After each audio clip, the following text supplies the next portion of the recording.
de esquemas de reflexión que admiten más de un punto de vista, se complejizan en su manifestación, en su comprensión, y llegan a un nivel de elaboración en el cual primero los adolescentes y después los adultos vivenciamos un pensamiento sin límites. Todo puede ser pensado, todo puede ser analizado, todo puede ser criticado, todo puede ser reelaborado teóricamente. Es decir, comenzamos a trabajar sistemas de ideas que pueden o no convertirse en teoría según sea la elaboración científica o no que hagamos del tratamiento de ese pensamiento. Entonces, básicamente, lo denomina formal Piaget ese pensamiento porque se trabaja con abstracciones, que en este caso concreto son ideas. ¿Sí? Entonces, ideas que tienen distintas estructuras que ya vamos a ir viendo lentamente. Bien, ¿seguimos? ¿Estamos bien? Sí, profe. Bueno. Entonces, si el desarrollo cognitivo responde a un proceso complejo de interacciones, dijimos recién, relaciones entre qué cosas. Juni lo llama dotación cognitiva, dotaciones, sería ese equipo, ¿no es cierto? Esos esquemas preexistentes que hablábamos hoy. Juni lo denomina dotación cognitiva intelectual de los adolescentes. ¿Cuáles serían? A ver, ¿cuál sería la dotación cognitiva intelectual de los adolescentes? Según lo que venimos hablando hasta acá.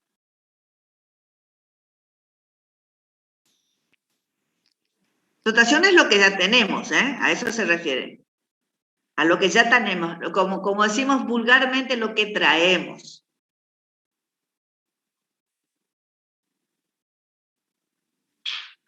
Lo intelectual, profe, sería todo aquello que vamos construyendo hasta llegar, digamos, a este periodo de vida. Pero está bien, pero ¿qué sería concretamente? Lo lógico, El pensamiento concreto, profe. El pensamiento concreto, bien, bien, bien. Es decir, lo que se construyó en la etapa precedente. Es decir, que la dotación cognitiva intelectual que tienen los adolescentes, ¿sí?, es lo que pudo haber construido durante la infancia y lo que está construyendo durante la adolescencia. ¿Se entiende esto? Por eso yo hoy hablaba, ¿no es cierto?, como de un gráfico de una espiral, ¿no es cierto?, ascendente y cada vez más amplia y más compleja. ¿Sí? Bien, o sea, la dotación cognitiva intelectual de los adolescentes es la calidad, ¿sí?, de los aprendizajes en la infancia y las características y la calidad de los... a ver, le voy a decir de otra manera, los logros, ¿no es cierto?, obtenidos a través de la operatoria lógica concreta durante la infancia. ¿Sí? Eso vendría a ser la dotación cognitiva de los adolescentes. Los estímulos y recursos culturales que se les ofrece socialmente. A ver, o sea, el sujeto va a interactuar desde su dotación cognitiva e intelectual,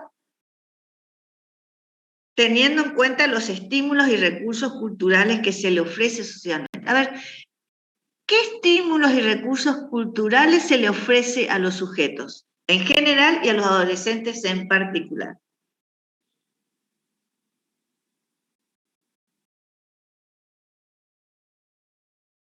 Piensen tranquilos.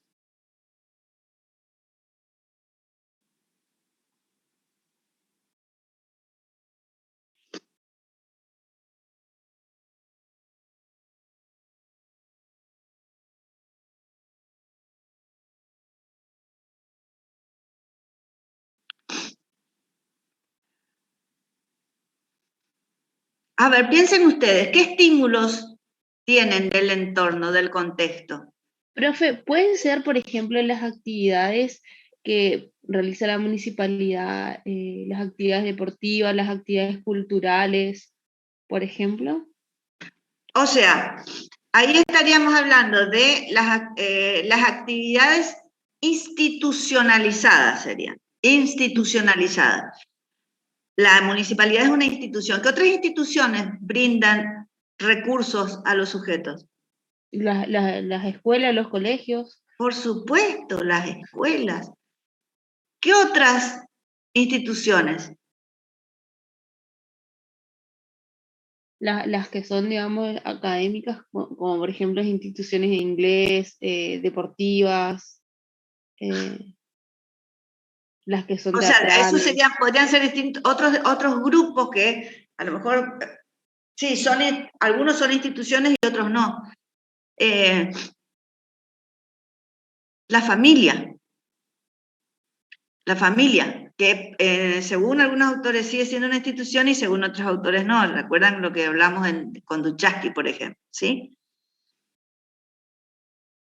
¿Y qué pasa con los estímulos?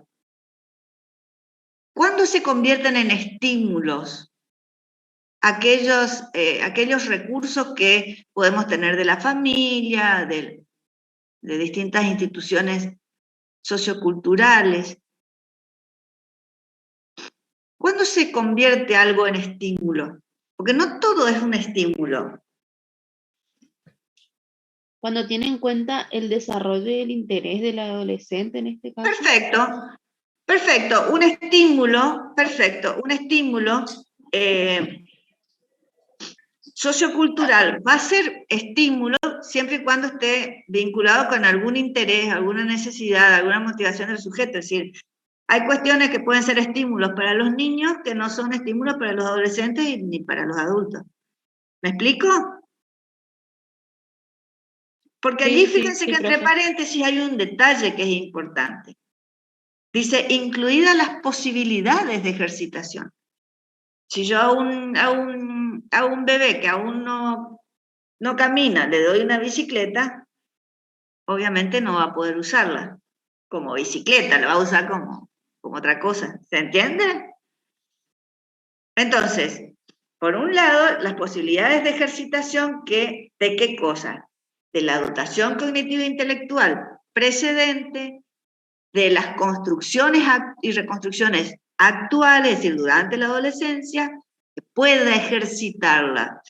Es decir, supónganse ustedes los clubes deportivos, o sea, que el adolescente que necesita realizar un deporte tenga un espacio donde hacerlo. Eso sería un estímulo. Eso sería contar con un recurso, ¿se entiende? Sea una canchita del barrio, de la plaza, de un club organizado institucionalmente, etc. Y también dice el uso que hacen de sus posibilidades de pensamiento para la resolución de problemáticas adolescenciales. El uso que hacen de sus posibilidades de pensamiento para la resolución de problemáticas adolescenciales. ¿Qué problemáticas adolescenciales ya conocemos y estuvimos hablando desde el principio del cuatrimestre?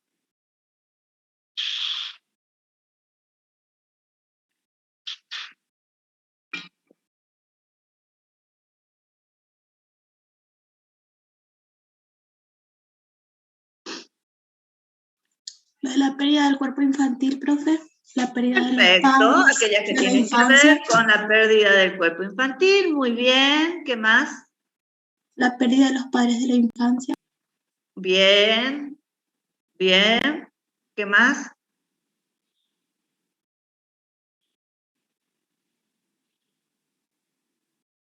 El nuevo rol que tienen que empezar a asumir. ¿Cuál sería ese el nuevo rol? O sea, empezar a dejarlo infantil para prepararse para la adultez. Bien, ahí sí, ahora ahí se entiende la idea. Bien. O sea que, fíjense lo que decimos acá, el uso que hacen de sus posibilidades de pensamiento para resolver esas problemáticas. Es decir, de qué manera los adolescentes pueden usar el pensamiento para resolver los duelos, resolver otras crisis que tengan que ver con los duelos o que devengan de la elaboración de los duelos, todo lo que ustedes dijeron ahora. Es decir, ¿de qué manera el adolescente usa el pensamiento para qué? Para abandonar el cuerpo del niño, para aceptar su cuerpo nuevo, para pensar unos padres que ya no los tienen, los de la infancia, para recrear la imagen paterna. Para todo eso, él necesita usar el pensamiento. Yo les voy a decir algo acá. Hablábamos como uno de los síntomas de la teoría de Mauricio Nobel del autismo positivo, ¿recuerdan? Sí, profe. Perfecto. Allí nosotros vemos el uso, en ese síntoma nosotros podemos ver el uso que hace el adolescente de su pensamiento para resolver problemáticas que él considera vinculadas a su crisis adolescencial. ¿Se entiende esto?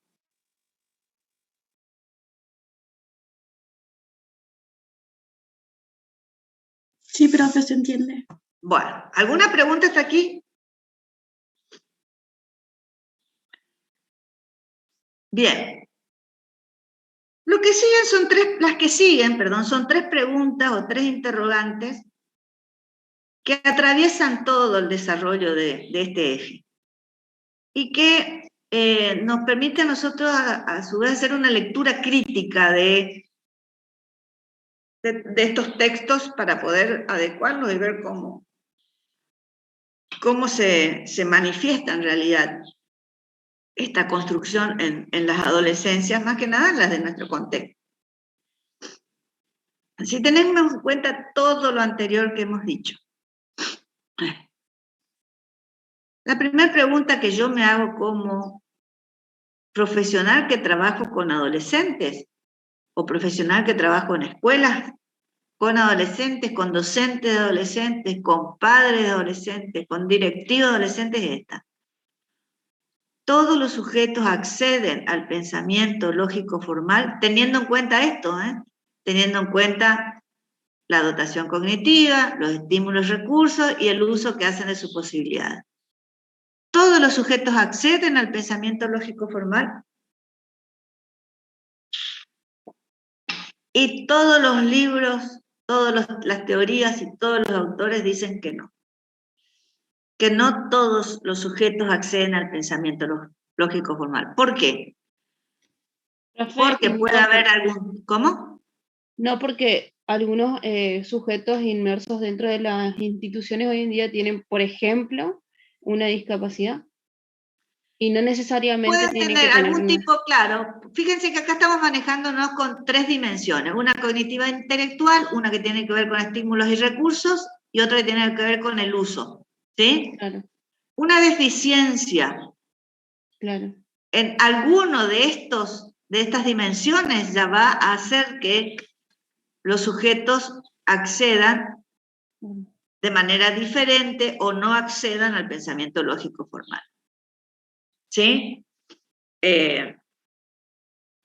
Hay muchas investigaciones, eso ustedes pueden ir haciendo también una lectura paralela de estas cosas, ¿no? Hay muchas investigaciones en las redes o van a encontrar en otros textos también, donde se realizan, ¿no es cierto?, análisis de este tipo de situaciones de conocimiento. Fíjense, a ver si me está ocurriendo en este momento, las famosas evaluaciones PISA o las evaluaciones de PISA con S, no con Z, las evaluaciones del rendimiento de los estudiantes del nivel secundario, estas que dan tanta polémica a nivel político educativo, ¿sí? Esas evaluaciones lo que hacen es medir, ¿no es cierto?, este tipo de capacidades, entre comillas, que nosotros estamos viendo, que son las capacidades de abstracción, las capacidades de operación, son todas lógicas formales, ¿sí? Entonces, cuando nosotros escuchamos la televisión que dicen, por ejemplo, se vio que la mayoría de los estudiantes del secundario de Formosa tienen dificultades en lengua y en matemática, en resolver problemas de tales y tales tipos, tiene que ver con esto. O sea, cuando escuchen eso, ustedes traten de pensar que ustedes ya tienen elementos para analizar esa situación.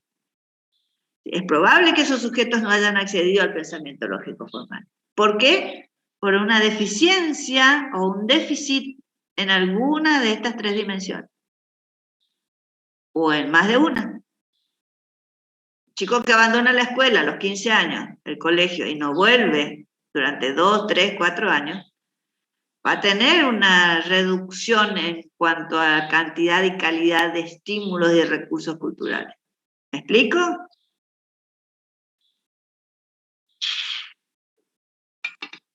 Perfecto. Segunda pregunta, pero acá tenemos, fíjense, más de una respuesta, ¿eh?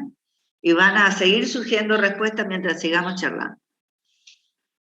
¿Todos los sujetos acceden al pensamiento lógico formal a la misma edad? No, no. Así como no todas las mujeres menstruan a la misma edad, al mismo momento vamos a tener un curso de primer año donde todas las niñas tienen, a las adolescentes, ya no son niñas, 13 años, y todas vamos a ver que tienen vivencias o experiencias diferentes según sea el momento en que ingresó en la pubertad. Lo mismo ocurre con el pensamiento. Vamos a encontrar sujetos que a los 11 o 12 años ya comienzan a manejar esquemas de pensamiento lógico formal y otros que recién lo hacen a los 15, 16. Por eso decía yo hoy que hay que tener consideración y cuidado cuando hablamos de límites cronológicos. ¿Alguien habló? Sí, profe, Sí. eso también tiene que ver con los estímulos y los recursos culturales, ¿no es cierto? Totalmente. Totalmente. Porque Fíjate si vos, una qué adolescente dinámico no eso. tiene Por eso a mí me estímulos gusta y hablar de... recursos. Está bien, Carla, por eso a mí me gusta hablar de dimensiones, porque te da la idea de dinámico. Claro. Si vos tenés un sujeto, a ver, que con 13 años, 14, no maneja el pensamiento lógico formal, tenés que investigar. ¿Qué pasó en su periodo, en su construcción operatoria concreta? ¿Qué pasó en su infancia? Ojo, alimentación y nutrición, ustedes Sí, saben, sí. o sea, yo omití lo que Hay me varios parece factores obvio, que pero van a vamos a condicionar. decir hasta lo obvio para entendernos bien. Acá en esta dotación cognitiva intelectual estamos hablando de cerebro, estamos hablando de procesos neurológicos, estamos hablando de desarrollo neurológico, estamos hablando de cuestiones que nos vinculan con la neurociencia, sí o sí. Entonces, ahí sabemos que cualquier alteración a nivel cerebral, a nivel neurológico, va a producir una alteración, no quiere decir algo irreparable, ¿no? Vamos a hablar de alteraciones y de déficit y demás para no entrar en cuestiones patológicas, sino que estamos hablando de un estándar normal, de normalidad que no es total. ¿Se entiende esto? ¿Sí? Sí, Entonces, sí, profe. Nutrición, alimentación, nutrición, estímulo en la casa, escolaridad, ¿sí? Entonces, situaciones, ¿no es cierto?, que son favorecedoras, ¿no es cierto?, o no, de estas cuestiones que tienen que ver con el desarrollo del pensamiento lógico formal. Ahí tenemos una. Tenemos estímulo también y tenemos el uso. O sea, a ver, toqué mucho ahí. También tenemos otras cuestiones, por ejemplo, que ya se dan en la infancia. Un niño aprende a leer y escribir en la escuela. Pero toda situación de aprendizaje y ejercicio en los niños no está solamente en la escuela. Está en los estímulos que recibe en la casa, que recibe en su contexto, qué sé yo, cuando sale a jugar a la vereda, cuando va a la plaza, cuando juega con los amiguitos, en la familia. Es decir, todo cuando lo le cotidiano prestan que nosotros sabemos. atención. ¿Cómo? Cuando le prestan atención, cuando Perfecto, le brindan lo que cuando le necesitan. estimulan, o sea, al estímulo, ¿no es cierto? Entonces no es lo mismo, eso ustedes ya lo saben, no es lo mismo un niño que se queda con lo que lee en la escuela, a un niño que lee en la escuela, lee en la casa, lee cuando transita por las calles. ¿Se entiende? O sea, por eso digo, parecen obviedades, pero todo eso tenemos que tener en cuenta. Entonces, no todos acceden al pensamiento lógico formal a la misma edad.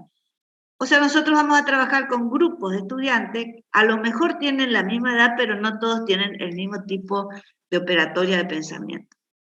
Y eso trae consecuencias que ustedes como psicopedagogos van a tener que tener en cuenta cuando van a asesorar a los docentes, asesorar a los padres o a los mismos estudiantes. Van a tener un curso de 30 alumnos en un primer año, más o menos el mismo grupo etario, pero con diferente desarrollo del pensamiento. ¿Sí?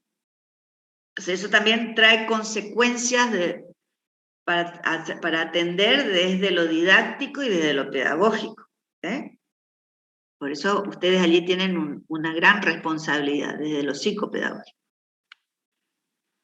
Y la última pregunta en general, ¿no es cierto?, que nos hacemos siempre que hablamos de pensamiento lógico formal, es si todos los sujetos alcanzan el mismo nivel de desarrollo del pensamiento lógico formal. Y como venimos diciendo todas, no, vamos a decir no también. ¿Por qué? En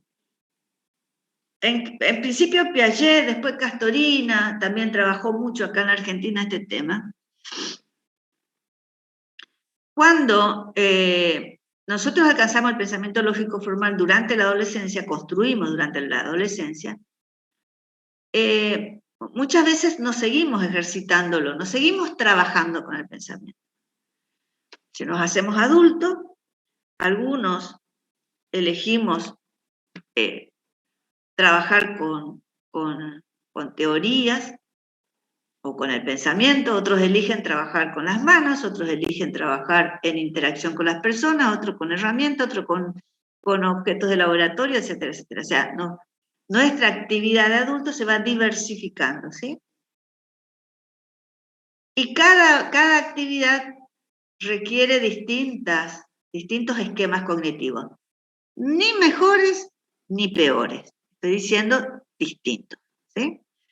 Entonces, por ejemplo, los científicos que estuvieron trabajando con el tema de las vacunas contra el COVID durante toda la pandemia y continúan, ¿sí?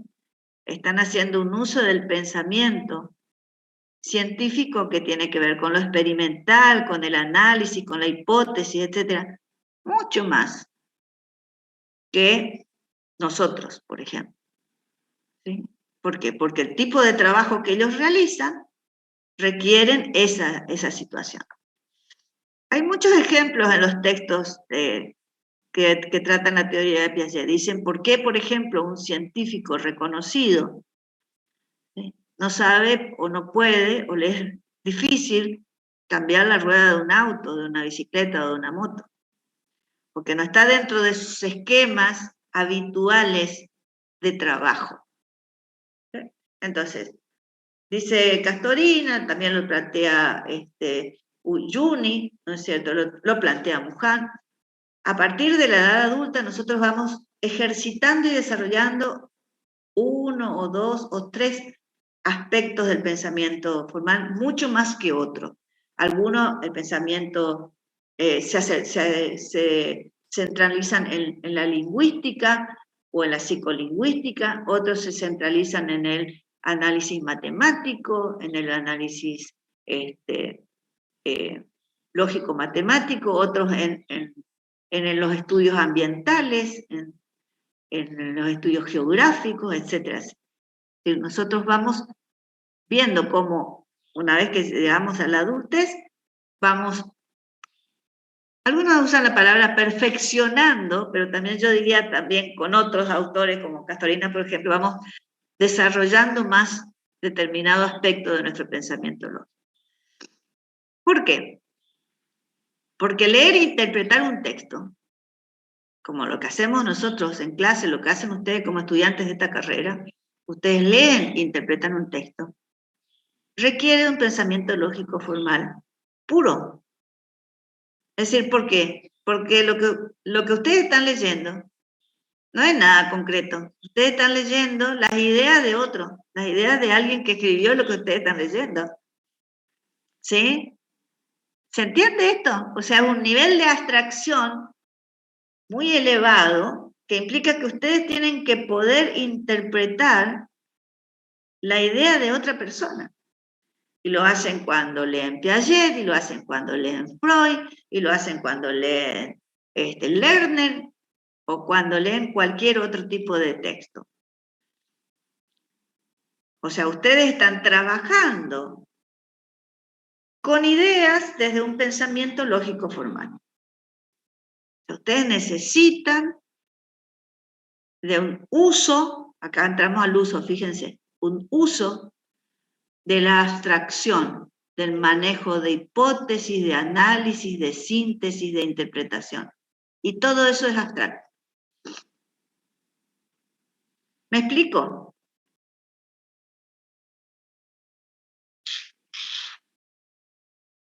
¿Alguna pregunta?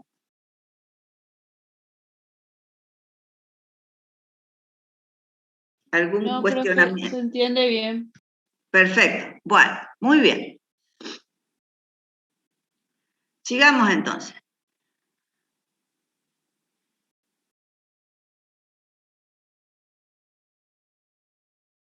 ¿Ustedes ven bien ahí?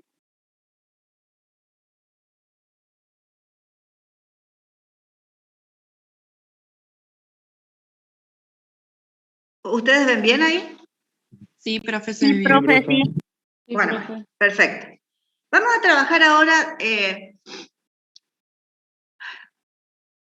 vamos a atravesar esto que estamos hablando, esto que estamos trabajando, vamos a atravesar con cuestiones que tienen que ver con lo emocional, es decir, con la emocionalidad de los sujetos. Porque nosotros sabemos que dentro de toda esta cuestión de lo que implica el desarrollo de los procesos cognitivos, también tiene una gran importancia, ¿no es cierto?, lo que tiene que ver con la emocionalidad de los sujetos. Que nosotros en términos de aprendizaje le llamamos interés, motivación, deseo, etc. Y acá se pone, digamos, en juego, cuando nosotros vemos este tipo de situaciones, se pone en juego cómo hacemos interactuar en un análisis de los procesos cognitivos de los sujetos, cómo hacemos interactuar aspectos cognitivos preexistentes, características de los sujetos desde el punto de vista del ciclo vital. Por ejemplo, no es lo mismo el aprendizaje de un niño que el aprendizaje de un adolescente y un aprendizaje de un adulto, y las características de la emocionalidad de esos sujetos. Juni maneja muy bien esta cuestión de cómo vincular, ¿no es cierto?, más que nada a un nivel de decir, bueno, esto lo hacemos en cuanto a cómo lo tenemos en el aula, digamos, ¿no? Y a partir de ahí tenemos que ver qué cosas modifican o cómo se modifican o se afectan las estructuras. Cuando nosotros decimos que todo desarrollo cognitivo proceden de determinados esquemas, lo que dijo hoy el compañero de ustedes al principio, y yo lo que hice fue puntualizar, bueno, cuando nosotros nacemos, porque Piaget toma el desarrollo cognitivo desde el nacimiento, cuando nosotros nacemos venimos con un equipo sensomotor, ¿sí?, que es el que se constituye en el primer esquema precedente. Las características, las condiciones, el estado general de salud de ese esquema ya va a condicionar las primeras funciones cognitivas. Entonces, por un lado nosotros tenemos que entender que no va a haber ningún tipo de desarrollo cognitivo sin una estructura preexistente. Por eso hablamos de que el desarrollo cognitivo, el desarrollo de la inteligencia planteado por Piaget es un proceso de construcción espiralada, continuo, etcétera, etcétera, donde los esquemas precedentes se integran a los nuevos esquemas y los modifican, lo que ya dijimos hoy y también dijo el compañero de usted. Entonces, se necesita la existencia de estructuras precedentes para que se den las funciones cognitivas. A su vez, no hay mecanismo cognitivo que no tengan en cuenta la emocionalidad de los sujetos. Llámenle, insisto, deseo, interés, motivación, atención. ¿Sí? En este mismo momento, ustedes analicemos esta sala como estamos en esta situación. ¿Sí? Entonces, aparece como necesario atender a elementos afectivos en esta situación de estimular el desarrollo cognitivo de los adolescentes. ¿Sí? No hay un estado afectivo puro sin elementos cognitivos. ¿Cómo lo piensan a esto en este momento? No hay mecanismo cognitivo sin elementos afectivos, no hay estado afectivo sin elementos cognitivos. Hablamos muchos ejemplos de adolescentes de esta situación. En clase hablamos muchísimo, a ver.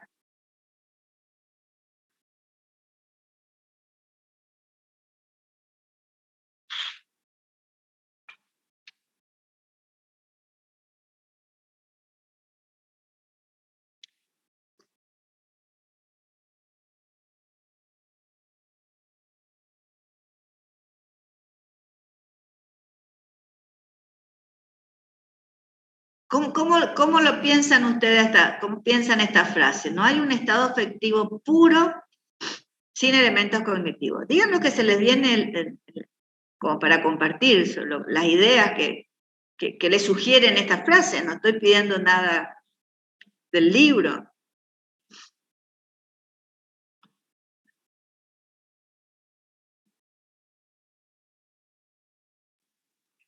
No sé si puede ser que no hay estado afectivo puro sin elementos cognitivos, sin que eso implique una reflexión de la parte del sujeto.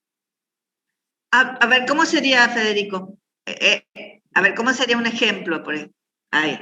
Porque, por ejemplo, ya si vos estás cargado con una emoción, igual tenés que saber identificar cuál emoción es. Por lo tanto, tenés que saber también, tenés que hacer un proceso mental como para poder ver o caracterizar la emoción que tenés. O al menos, no sé si me voy a entender, ¿no? Sí. Profe, sí. También puede ser que si existe un estado afectivo puro sin un elemento cognitivo, eso sería patológico. Bien, porque allí estaría, bien, porque Claro, ahí porque estaría ya frente a una disociación. no sería razonable. Sería una disociación. Bien. Perfecto. Bueno, sigamos así pensando de esta manera. Muy bien. Bueno, entonces acá, esta es una síntesis que hace Juni, que también es interesante pensarla, ¿no? Es decir, cuando nosotros decimos acá, cuando nosotros estamos frente, supongamos, ¿cierto? Una situación de aprendizaje y una que genera, ¿no? O sea, el acto de conocimiento genera una adaptación, un equilibrio. ¿Sí? Eso dijimos ya desde el principio de lo que estamos sosteniendo. Pero acá lo que nos permite esta aclaración que hace Juni, ¿no es cierto?, es entender que hay una doble significación en esta situación de aprendizaje. ¿Sí? O sea, por un lado, cuando nosotros hablamos del proceso de asimilación, que sería la incorporación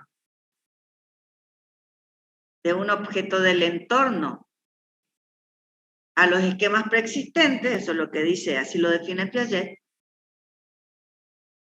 Si lo miramos desde el aspecto afectivo, es cuando decimos está interesado. Mira con interés, escucha con interés. tiene una actitud interesada, es una escucha interesada. O sea que el interés en una clase es afectivo. ¿Sí? Pero no es suficiente con el interés. Es necesario que nosotros procesemos aquello que estamos asimilando. ¿Sí? Y una manera de procesar, ¿no es cierto?, una manera desde el punto de vista del pensamiento, de procesarlo, es la comprensión. Yo tengo que poder comprender aquello que estoy incorporando. Entonces, la asimilación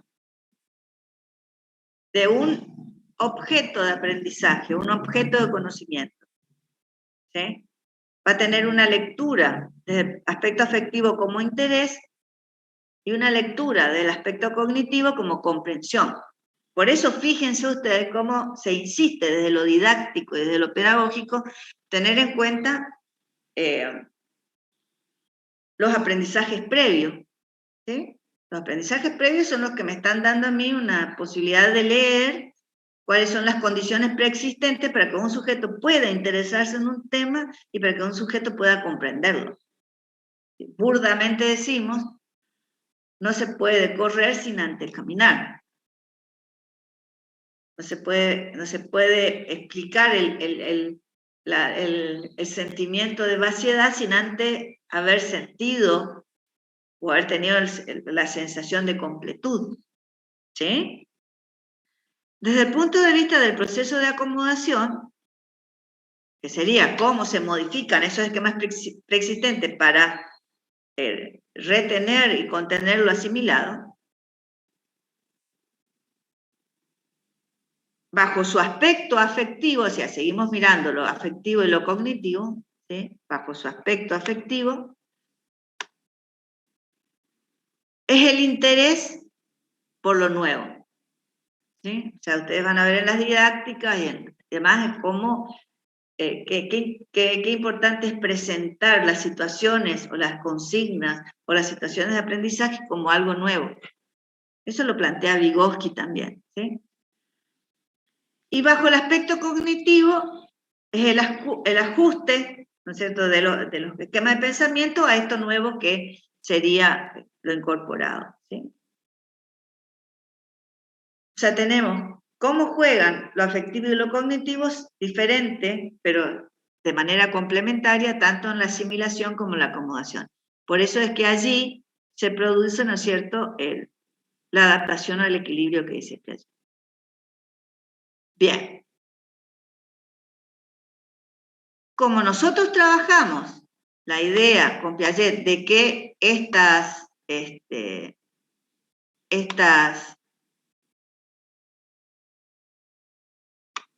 esperen que no logro bajar, ahí sí. Como trabajamos con Piaget esta idea de que el desarrollo cognitivo es una construcción, es un proceso y tiene etapas, momentos, periodos, estadios, etc. Es que esta definición es de Piaget, esta definición de inteligencia, como estado de equilibrio hacia el cual tiende. O sea, esto es importante. El desarrollo de la inteligencia es un estado de equilibrio hacia el cual tendemos. ¿Sí? Mientras transitamos la etapa sensorio-motor, las etapas de las operaciones lógicas concretas y la etapa lógico-formales. De eso habla esa idea del movimiento. ¿Sí? Hacia el cual tienen todas las adaptaciones sucesivas de orden sensorio-motor y cognoscitivo. Sensorio-motor lo ubicamos acá, durante los 2 primeros años de vida, y cognoscitivo de las operaciones lógicas ubicamos desde las preconceptuales hasta la finalización de las lógicas formales. Así como todos los intercambios asimiladores y acomodadores entre el organismo y el medio. O sea, todo este estado de equilibrio nos habla de un sujeto en interacción, lo que hablamos hoy en esas 3 dimensiones. ¿Sí? Bueno, del desarrollo de la inteligencia estas dos primeras etapas, sensorio-motor y operaciones lógicas concretas, ustedes trabajaron en evolutiva 1. ¿Sí? Nosotros nos vamos a ocupar de las operaciones lógicas formales. Entonces, ahora sí vamos a hacer una actividad en sala simultánea. ¿Sí? Vamos a leer las consignas, vamos a aclarar todo y después yo los paso a sala. La consigna, simple. Se van a reunir, no necesitan ningún libro, no necesitan googlear. Lo único que necesitan hacer es que alguien anote todas las ideas que ustedes puedan recordar, puedan traer a hoy, de las características del pensamiento infantil según lo trabajado en cátedras precedentes. La más evidente y es evolutiva 1, ¿sí? Pero por allí trabajaron también en otras cátedras y también lo pueden traer, ¿no? La idea es hacer una semblanza, o sea, una sintética, no hacer un desarrollo de la psicología evolutiva 1, sino decir, bueno, así generalmente es el pensamiento infantil. ¿Sí? ¿Se entiende la consigna? Después pasamos a plenario, vamos a trabajar con un cuadro que yo también ya tengo elaborado sobre lo que ustedes aportan. ¿Se entiende la consigna? Sí, profe. Bueno, copiaron ya la consigna, así dejo de compartir esto. ¿Ya copiaron Sí, todo, profe. no? Sí, profe. Perfecto. Bien. Entonces, voy a pasarlos a grupo y vamos a tener, son las 9 menos 10 hasta las 9:15, más o menos, 9:20. ¿Sí? ¿Está bien? ¿Te parece, Romina? Media horita, 30 minutos aproximadamente, ¿sí? Sí, en 30 minutos, profe, se puede hacer una elaboración grupal. Perfecto. Vamos a hacer grupos de